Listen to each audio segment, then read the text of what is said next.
all of those, you know, newspaper articles. But I really did want to come on this live stream because I did want to interact and communicate with my fellow countrymen, my brothers and sisters in this country, because we have a lot of misdirected anger in this country. Can you hear me, by the way? Hear me fine? Hopefully you can. Last time I was also having sound difficulties. It was a turbulent live stream, but I really had some legitimate questions, guys, and I want to get in. I want to investigate further into this mind of Governor Kemp because I listened to his speech. He told me he wasn't racist. He told me that this wasn't because of black people. But I understand the reason why that every red state is restricting voting laws because of this whole COVID pandemic, mail-in voting, absentee ballot thing. Absentee ballots increased 1.3 million during the COVID pandemic, and then we had mail-in ballots galore. We didn't even know who the winner of the presidential election was until a week after. It was very alarming.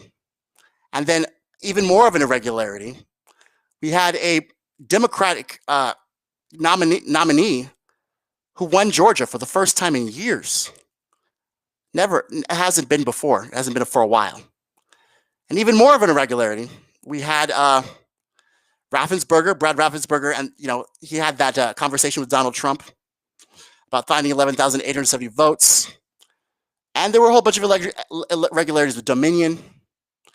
So I understand. I'm getting that this is not a racist. It's a racist because of a racist reason. It's not because of us. It's not because of the blacks. Not this time. We're not the reason.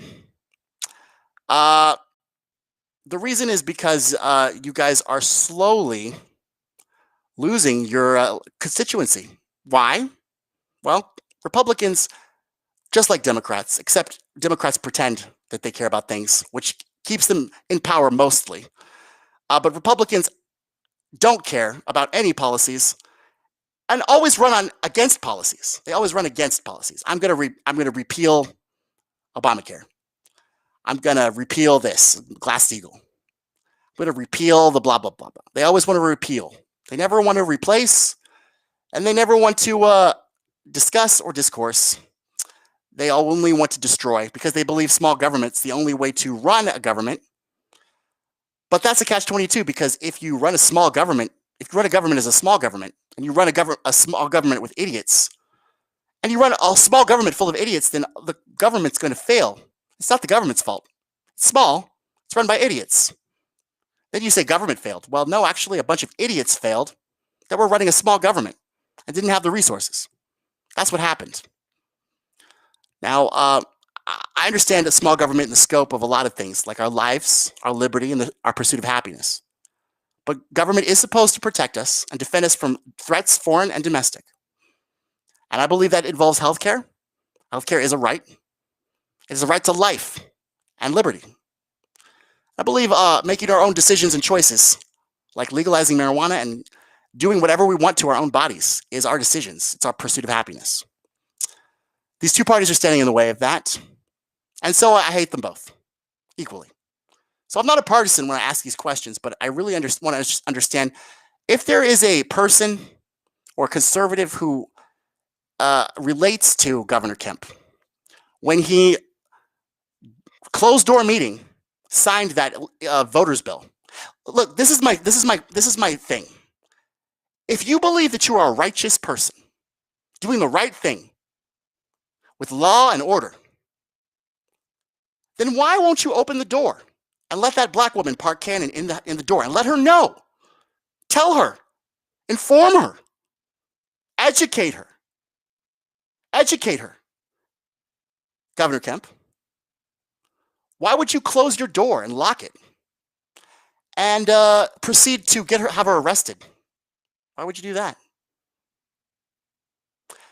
I believe because deep down, and we already discussed this society as it is right now, we can't communicate. We don't communicate with our own people. We don't look at each other like we used to. We don't borrow cups of sugar from across the street. We don't know our neighbors anymore. We just call the police on our neighbors if they're being too loud. Call the police on our neighbors if they're listening to music. Call the police on our neighbors if they're knocking on our door too much. We can't be bothered with our neighbors. Can't be bothered with the people right next to us.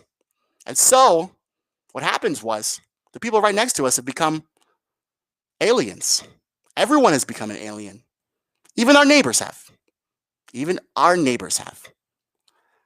That's why Jesus said to Nicodemus, who was a Pharisee, he said, what was the greatest commandment? Nicodemus said, love the Lord thy God with all your heart, all your soul, all your mind, and all your strength. He said, that's very good, Nicodemus. You're not far from the kingdom of heaven, but there's something you must do before that. Nicodemus is like, what? I read all the scrolls. I have no idea. No, that was the right answer. I'm an A student. I'm an A student. What are the best schools? I went to the best schools, tremendous ratings. Jesus said, no, you must love your neighbor as you love yourself. He also said, lest a man be born again. That was another story, though. You know, born again, changing your mind, changing your thoughts, free thought. It's a whole other story. Loving your neighbor as yourself is it's the one step on the path to loving God, because God made us in our image. If you believe that, the reason I'm talking about Jesus and I'm talking about God is because I'm from the South, and I know what Governor Kemp believes in. Okay, I know Governor Kemp believes in Jesus. I know he knows what Jesus said. Jesus said, "Love your neighbor as yourself." So when you're in closed doors signing that bill with your white old man friends, smoking cigars, drinking scotch, talking about what you're gonna do after this. Probably gonna go shoot some rabbits with your grampy, right? That's what you're gonna do. You get your gun out and shoot some varmints, aren't you?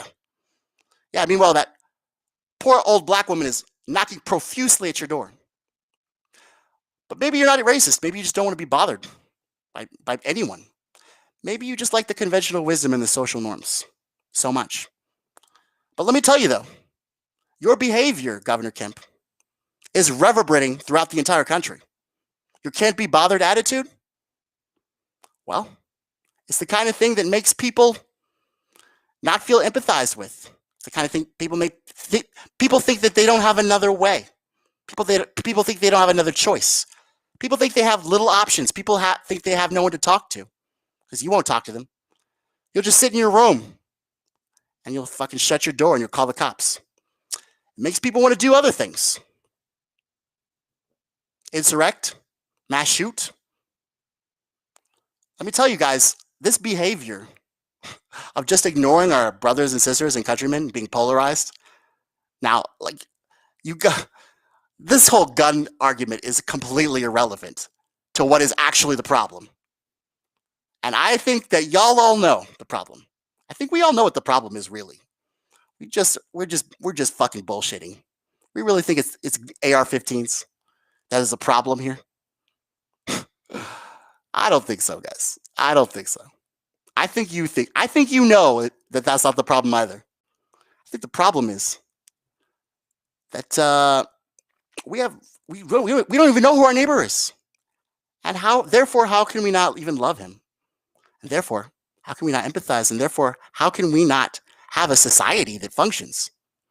How can we have a society that functions in truth and justice and love if we don't even know who to love or how to be fair or what truth is? How do we know? We're lost.